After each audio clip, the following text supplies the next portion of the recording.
Buenas tardes. Así como le estaba comentando a los compañeros, hasta hoy nuestro tema es un poco más chatinho. Después de controlar la parte de la cientología y demás cosas, la patología, y ele vai gustar mais, pero... Mas doutora, a gente não terminou. Não. A gente pode ver. Parar no programa de controle de infecções. Faltava só um pouquinho para terminar. Onde quedamos? Terminou sim, cara. Aqui até o último slide não está escrito. Peraí. Terminou que eu anotei. Terminou porque eu anotei também. Viu? Foi mal. Não. Desculpa pra mim também. Desculpa. Mentira. Eu fiquei esperando uma desculpa ali. Vai, fazer isso. Ele sabe, doutora, que nós sempre temos razão. Sempre. Ele já acostumou. Eu pedi pra Deus, professora, uma mulher certa. Aí ele me deu uma que eu sempre tô errado. Alex, Fernando.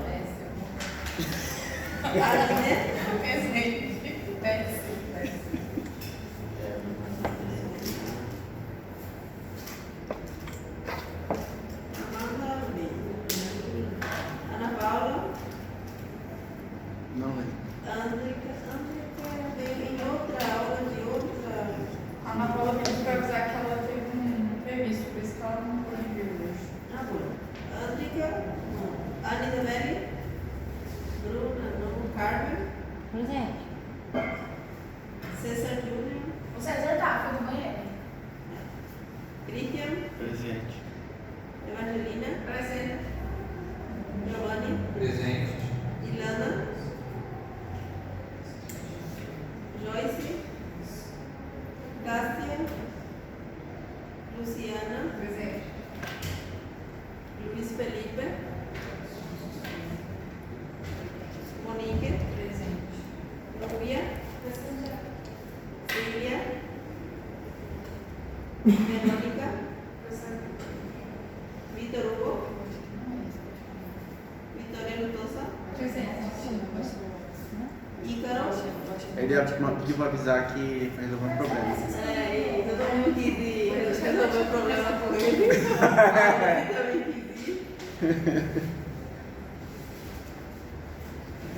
Professor, eu cheguei ali, o senhor ainda não foi chamado. Sim. Alex Fernando. Alex Fernando.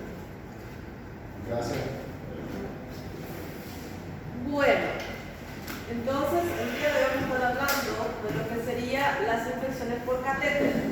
Cuando hablamos de infecciones por catéter, vamos a ver que van a estar afectando más aún a esos pacientes que están hospitalizados o que tengan lo que serían los catéteres de forma prolongada.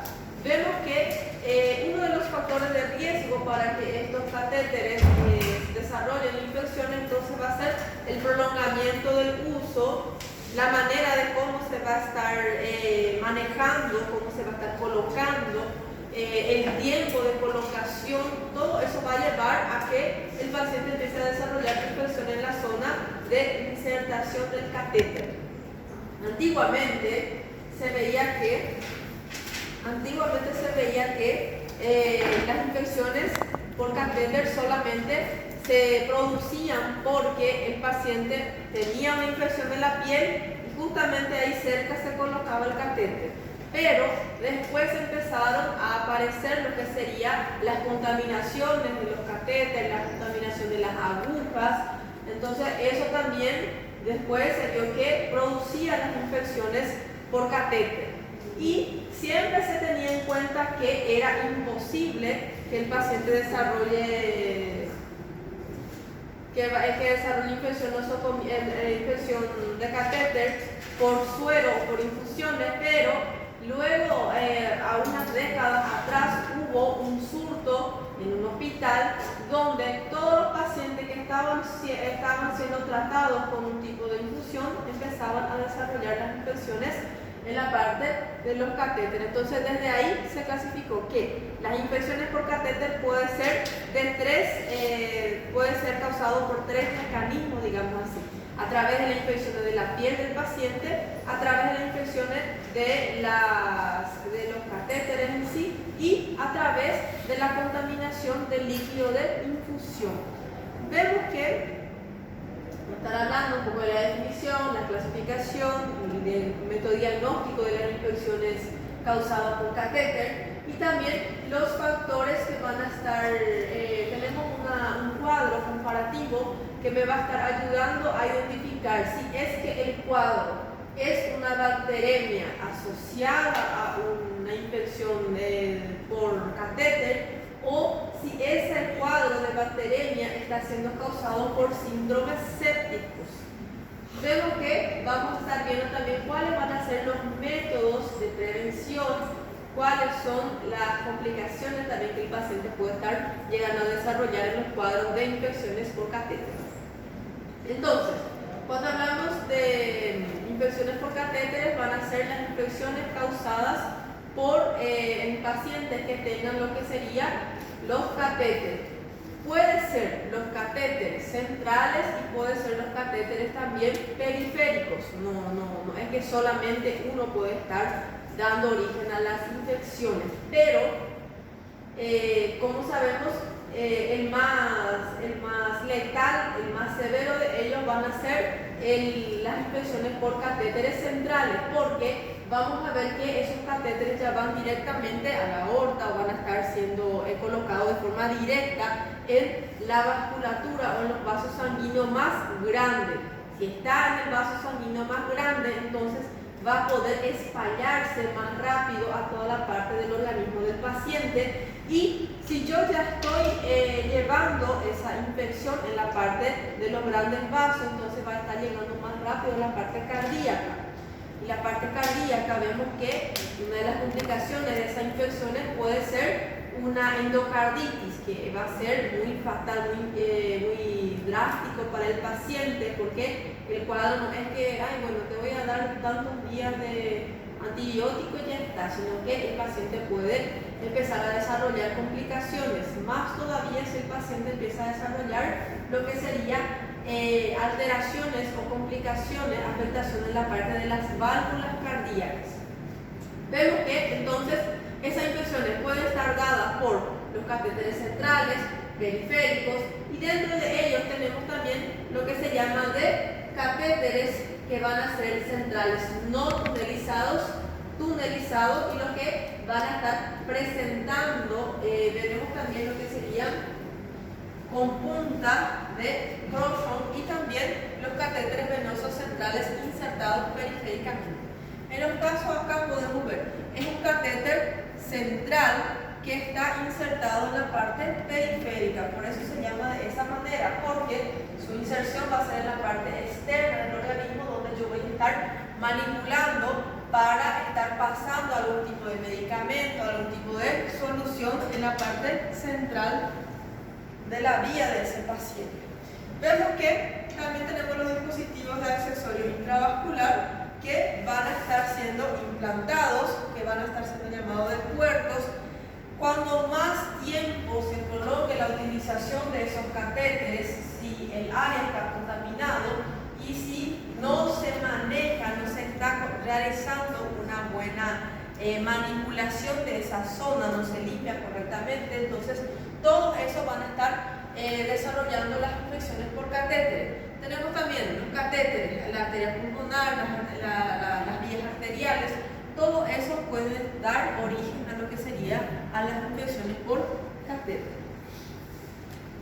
Veremos acá lo que serían los centrales con puerto y centrales tunelizados que van a estar siendo especiales para el tratamiento más prolongado de esos pacientes, aquellas vías que tienen que durar mucho tiempo, entonces yo utilizo la vía central para no estar hincando todos los días en diferentes zonas y también dejo ese puerto ahí, ese tunelizado en esa parte externa, no le quito porque se tiro hoje e amanhã precisa dele de novo para no estar sacando y colocando nuevamente. Acá podemos ver que está totalmente sellado. Todo este sello tiene que estar limpio interior no tiene que tener ningún tipo de contaminación, porque si esa zona luego ya presenta pus, ya está todo enrojecido, está aumentado de temperatura, entonces todo eso me va a estar ayudando a observar que hay una infección o puede ser que produzca una infección en el organismo de mi paciente.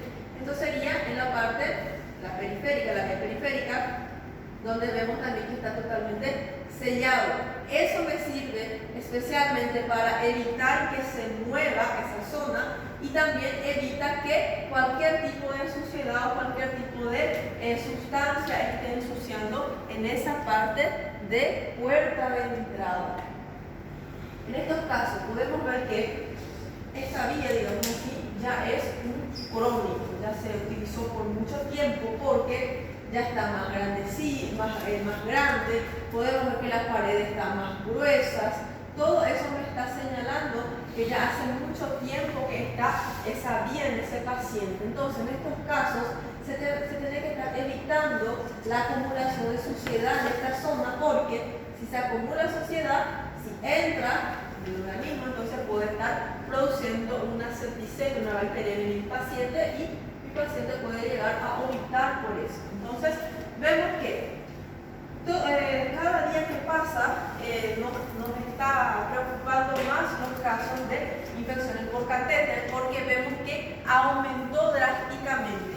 En el año 1970, por ejemplo, vimos que solamente había prácticamente 3% de casos de infecciones por catéter, pero en el 1990 vimos que hubo un aumento excesivo, aumentó 19%, es decir, subió 19% el porcentaje de infecciones por catéter. Entonces empezó a aumentar porque justamente se encontró lo que serían los suelos contaminados que se pasaban a esos pacientes y todo eso fueron desarrollando o fueron evolucionando a infecciones por catéter.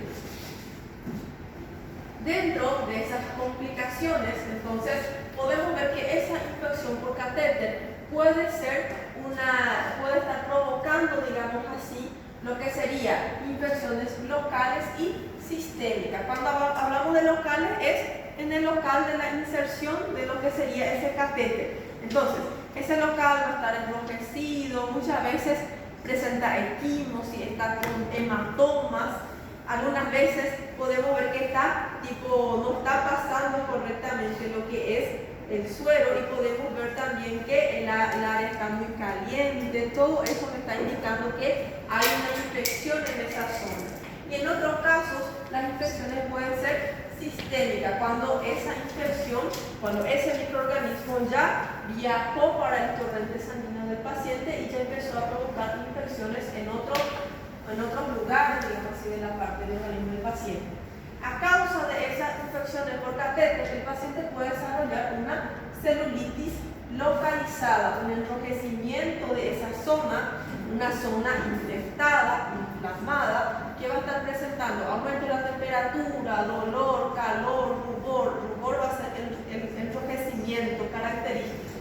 Y vemos que en muchos casos, si esa celulitis no se trata y si pasa a la fase siguiente, va a estar presentando también la formación de abscesos. Entonces, hay enrojecimiento, pero yo puedo ver también que hay una zona que parece que tiene una boya y esa boya va a tener pus. Entonces, si yo agarro a una espina, hinco esa boya, entonces va a estar lo que sale es pus. En algunos casos, el paciente va a estar desarrollando tromboflebitis séptica. Cuando hablamos de tromboflebitis, va a ser trombo que vamos a estar encontrando en la parte de las venas. Por ejemplo, el paciente o la paciente ya tiene luego antecedentes de afectación en la parte hematológica.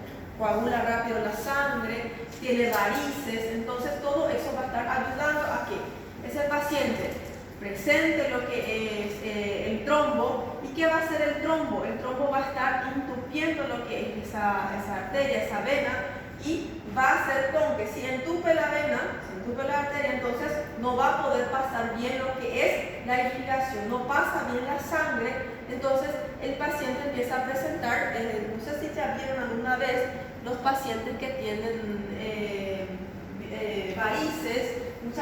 presentan esta coloración ya en la parte de los miembros inferiores. Geralmente a gente vê no miembro inferior porque la insuficiencia venosa se ve más en esa zona por el declive, digamos así. A gente fica parado, entonces dificulta más para que la sangre esté volviendo, retornando. Entonces vemos más esta afectación en la parte de los miembros inferiores. Entonces en estos casos el paciente tuvo un trombo, un coágulo que se implantó en la parte de los vasos sanguíneos, evita que pase lo que es esa sangre y como consecuencia, si el paciente tiene un catéter infectado, entonces esa bacteria va a estar viajando por el organismo, justo encontró ese coágulo. Ahí falou, aquí eu fico, ninguém me tira daqui. Entonces ahí se multiplica, crece las bacterias en ese trombo y empieza a desarrollar una tromboflebitis séptica. Quiere decir que hay una afectación vascular con la presencia de microorganismos. Y vemos también que en los casos más complicados, más severos, el paciente va a desarrollar una bacteremia, que va a ser la presencia de bacterias en la corriente sanguínea de este paciente. Y después, en los casos, nosotros hacemos de todo el tratamiento antemano, digamos así, para estar evitando la afectación de la parte cardíaca del paciente. Porque cuando hay esa afectación en la parte del endocardio del paciente, el paciente muchas veces ya queda con secuelas, ya se queda, digamos así, con afectación en la parte de la estructura cardíaca. Porque llega la parte del endocardio, no se trata correctamente y esas bacterias aún las válvulas. ¿Qué hacen las bacterias? Se van en la parte de las válvulas y van a estar destruyendo esas válvulas. Y las válvulas no van a estar regenerándose ni nada, sino que si hay afectación valvular, solamente con trasplante de esas válvulas se puede estar volviendo a funcionar tranquilamente las válvulas. Estas serían las complicaciones probables de lo que serían las infecciones por catéteres, y vemos que el tratamiento y la monitorización también, tenemos que tener un cuidado especial en esos pacientes que presentan este cuadro, porque el tratamiento va a ser más pesado, porque la infección ya está en la parte de la torrente del paciente. Entonces, va a ser antibiótico de mayor espectro por tiempo más prolongado y también sistémico, porque no voy a estar utilizando un antibiótico que solo mate bacterias en la parte pulmonar, ni en la parte gastrointestinal, ni solamente en la piel, sino que de forma general en el organismo del paciente. Entonces, acá podemos ver, si yo no tuviera esta zona donde aparece hay un acúmulo de pus, entonces podría estar llamándole de toda esta zona enrojecida, entonces va a ser la zona de la celulitis infecciosa.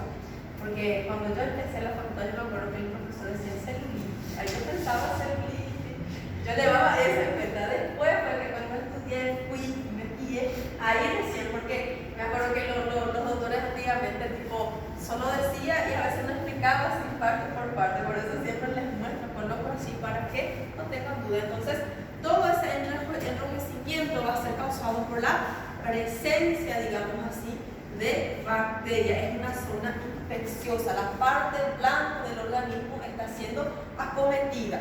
Vemos que en algunos casos el paciente no tiene ese acúmulo de pus, solamente el área enrojecida. Va a tener una puerta de entrada, la zona enrojecida, entonces es celulitis. Después en patología médica van a haber diferencias entre celulitis y erisipela, que son bien parecidos, solo que erisipela es bien delimitada. Como si fuese, por ejemplo, si afecta la parte de los miembros inferiores, él es recto. Ya la celulitis, cuando afecta, por ejemplo, los bordes van a estar siendo, digamos así, irregulares.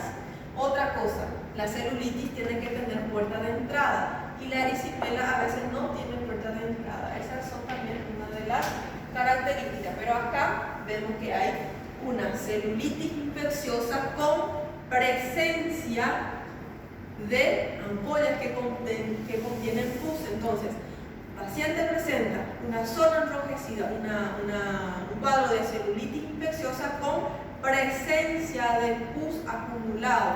Vemos que en estos casos el paciente ya tiene lo que es la tromboflebitis porque se taponeó lo que es el vaso sanguíneo, eso evita que pase la sangre, entonces cambia la coloración porque falta irrigación y el paciente te llega y te dice, me duele demasiado la pierna, pero no começo não doía tanto nem tinha esa coloración, no começo parece que era agulhada, parece que era aguja. Ahí después me empezó a doler más y ahora ya todos los días prácticamente. Entonces así se va a estar presentando porque la citocina inflamatoria van a estar siendo eliminadas, todo eso van a estar produciendo dolor en esta zona del organismo de mi paciente. Acá podemos ver que había una zona de celulitis infecciosa, justamente tenía también pus. A diferencia de acá el paciente pegó una espina de naranja, de mandarina, lo que sea, y hincó y por eso está derramando lo que sería el pus. En esta imagen podemos ver que es un corazón, justamente ese corazón se abrió para mostrar todo lo que sería estas zonas de colonización bacteriana. Entonces podemos ver que, entonces en esta zona donde vamos a estar encontrando lo que sería la parte de las válvulas, también ya están totalmente acometidas, las tendinosas están todas acometidas. Entonces quiere decir que este paciente probablemente falleció por un cuadro de complicaciones cardíacas, porque el paciente tuvo una endocarditis infecciosa. Entonces mandé a anatopatología para ver el corazón del paciente y encontró varias colonias de bacterias ya diseminadas que estaban afectando el buen funcionamiento cardíaco. Professora, celulitis pode acontecer com qualquer lugar? ¿Hoy? Celulitis pode acontecer em qualquer lugar? Sí, más frecuentemente en los miembros inferiores y miembros superiores. En especial también, por ejemplo, el paciente casi siempre cuando viene con forúnculo, sale en esta zona. Y ese forúnculo, si no se trata a tiempo, entonces puede llegar a desarrollar un cuadro de celulitis también, porque va a tener una puerta de entrada que le va a estar facilitando para la presencia de esa celulitis. Pero generalmente en los miembros inferiores o superiores, desde que tenga una puerta de entrada. Tudo que tem porta de entrada pode ser que complique com celulite. Mas a gente vê mais miembro inferior y superior porque es donde más hay cortes, el paciente a veces pisó por un pedazo de caco de vidro. Então, tudo isso, si no tratar, el paciente puede desarrollar una celulitis. Por eso vemos que es más frecuente en los miembros superiores e inferiores, pero puede estar presentándose en otra parte del organismo. Y vemos que muchas veces, antiguamente cuando se estudiaba esas infecciones por catéteres, se decía que esa infección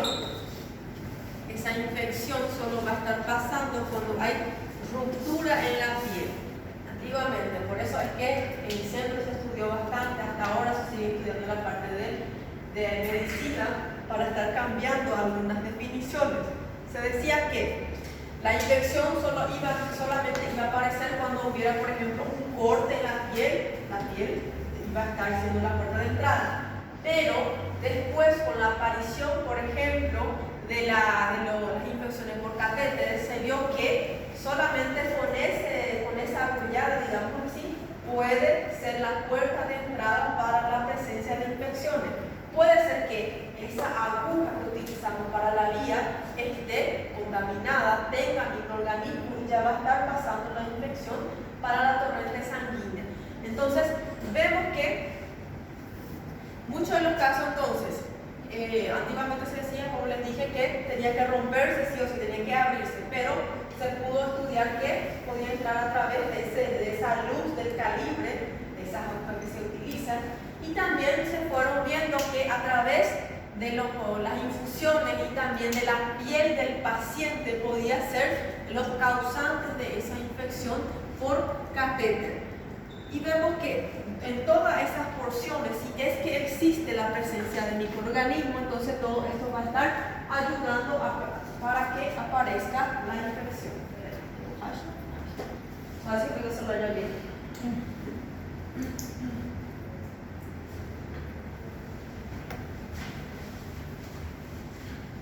Entonces, en la mayoría de los casos, esas infecciones por catéteres van a estar apareciendo con más frecuencia en esos pacientes que tengan esos catéteres de prolongado, ya hace mucho tiempo, ya que presenta. Entonces, si presenta hace mucho tiempo, tiene más chance de desarrollar lo que sería infecciones por catéter. Y vemos también, acá vamos a ver, lo que serían las 3 fuentes que me van a estar dando origen a las infecciones por catéter. Como les dije, las 3 fuentes principales van a ser contaminación de líquido de infusión, por ejemplo, los líquidos que se utilizan para pasar en la parte interna de la torrente sanguínea del paciente. Entonces, por ejemplo, suero y derivados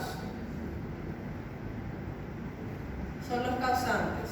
Contaminación de la llave del catéter y su luz. Si es que en la parte donde, por ejemplo, voy a estar colocando una vía en mi paciente, justamente esa aguja, digamos así, dentro de esa luz de la aguja está la presencia de bacterias. Entonces, en esos casos, la infección va a ser de tipo fuente intraluminal, porque está dentro de esa luz de la aguja prácticamente que nosotros utilizamos para pasar el medicamento.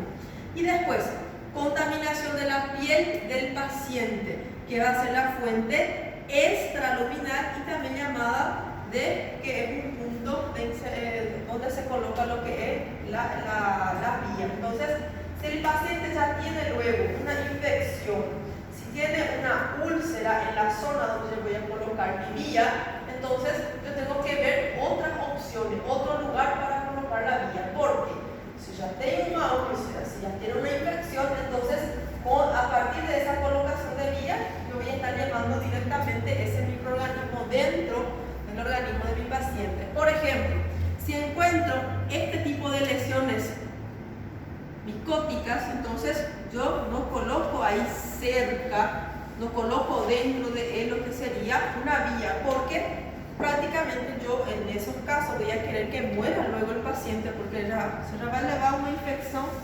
dentro de la torrente sanguínea de esos pacientes. Y vemos que esas contaminaciones, entonces, por las infecciones, por los sueros,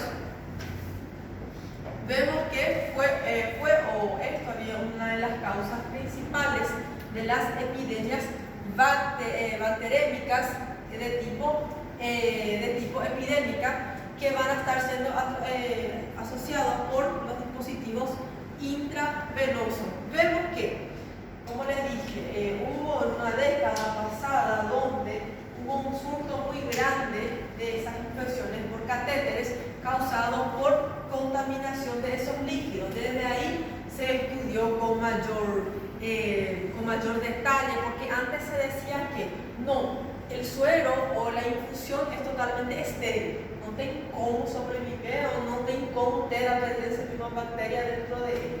Pero después de ese surto que hubo, se vio que se tiene que tener en cuenta que también sirve como una vía o un mecanismo de infección de la parte de la infección por catéter. Entonces, esa contaminación de esa infusión puede ser durante la fabricación o también durante el uso. Por eso es que cuando nosotros abrimos lo que es la parte del suero fisiológico, por ejemplo, a veces compramos para hacer curativo, lo que sea, para abrir tiene un tapón de una bojaja, digamos así, bien fuerte, evita luego que entre cualquier tipo de elemento, estos materiales, cualquier tipo de objeto. Y tipo este sirve como una presión, digamos así, va a estar evitando lo que sería la manipulación anterior, porque si yo ya abrí eso, después voy a usar para pasar la vena del paciente, entonces ya va a estar contaminado porque yo ya coloqué otro objeto en ese lugar, otro material. Entonces, durante la el uso, yo ya puedo estar contaminando y también ellos mismos van a estar sirviendo para la multiplicación bacteriana. Antes se decía también que algunos tipos de infusiones, por ejemplo, los que tengan lípidos, eran más propensos o sea, tenían mayor facilidad para que los microorganismos se multipliquen dentro de ellos. Y generalmente sí hay más facilidad porque, ¿se acuerdan de qué está hecha la pared bacteriana? Pared de bacterias. Tem uma composição, né? Líquido. Entonces, por eso es que los lípidos van a tener, o sea, las infusiones lipídicas van a tener, son más fáciles para que los microorganismos estén creciendo, especialmente unos tipos específicos que vamos a estar viendo. Entonces, todos los tipos o los diferentes tipos de infusiones van a servir para la multiplicación y crecimiento de esos microorganismos. Y vemos que generalmente, ¿cuáles son los patógenos que más van a estar predominando o que más van a estar apareciendo, digamos así, en esas infusiones contaminadas? Van a ser el Enterobacter, el Citrobacter y la Serratia. Estos tres son los que vamos a estar encontrando con mayor frecuencia en esos líquidos de infusión. Después tenemos también ninguno de los líquidos están totalmente salvos para que se multipliquen dentro de ellas las bacterias.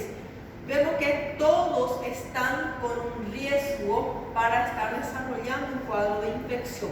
Por ejemplo, hasta el agua estéril para las inyecciones puede ser especial para el crecimiento de la bacteria Burkholderia cepacia. Entonces, ni el agua estéril no es totalmente estéril porque puede ser que esté creciendo esa bacteria dentro de él. Después vemos que, como les dije, las infusiones que son de tipo líquidas también van a estar sirviendo para el crecimiento bacteriano, y es más fácil todavía, tiene mayor facilidad, y vemos que cuando el paciente tenga un tratamiento, por ejemplo, con esos tipos de infusiones lipídicas, entonces puede ser que desarrolle un cuadro bacteriano y también va a tener mayor facilidad para desarrollar un cuadro de fungemia. Entonces, puede ser que tenga un cuadro por infección por bacteria asociada a fungo, porque la parte lipídica también ayuda para que el fungo esté reproduciendo y creciendo. ¿Cuáles de los hongos, cuáles de las levaduras van a ser la Malassezia purpura?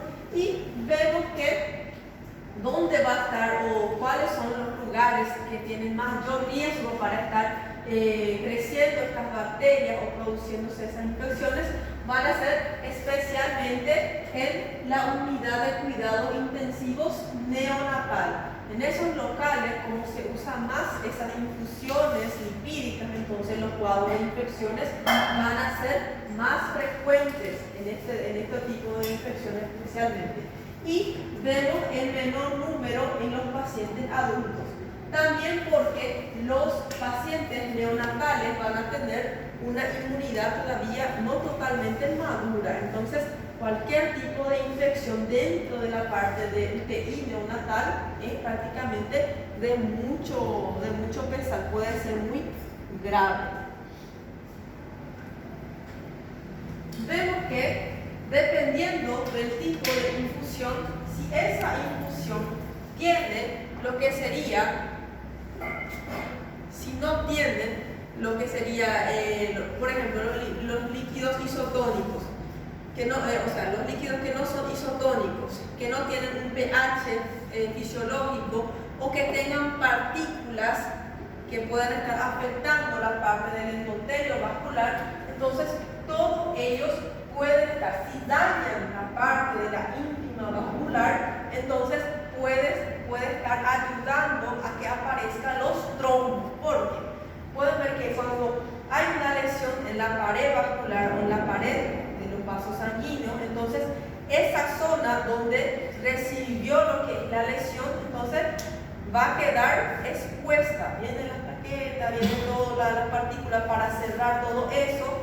Si el paciente tiene colesterol elevado, por ejemplo, ya viene colesterol también ahí, forma un trombo ahí, con la parte sanguínea, la parte hemática, y ese trombo, al momento de taponear ese vaso sanguíneo, también ese trombo va a ser especial para la acumulación y crecimiento de bacterias. Entonces, dependiendo del tipo de composición de líquido, también puede estar dañando lo que es la íntima vascular, y todo eso puede llevar a que el paciente desarrolle una tromboflebitis. Entonces, si el paciente no tiene cuadros, no tiene antecedentes de vasculares, el paciente no tiene varices, no tiene nada de eso, pero justamente el tipo de infusión que se le colocó al paciente se pasó muy rápido, fue muy intenso, afectó la parte de la pared vascular. Entonces, al momento de irritar o afectar esa pared vascular, eso va a hacer con que facilite la acumulación o el crecimiento de trombo. Entonces, si hay ya un trombo ahí, empieza a aparecer este cuadro en el paciente. Después de ese trombo, si hay una infección dentro, o sea, si hay un microorganismo dentro de ese suero, de esa infusión, entonces es más fácil para que el paciente desarrolle una tromboflebitis infecciosa. 10 minutitos. That's it.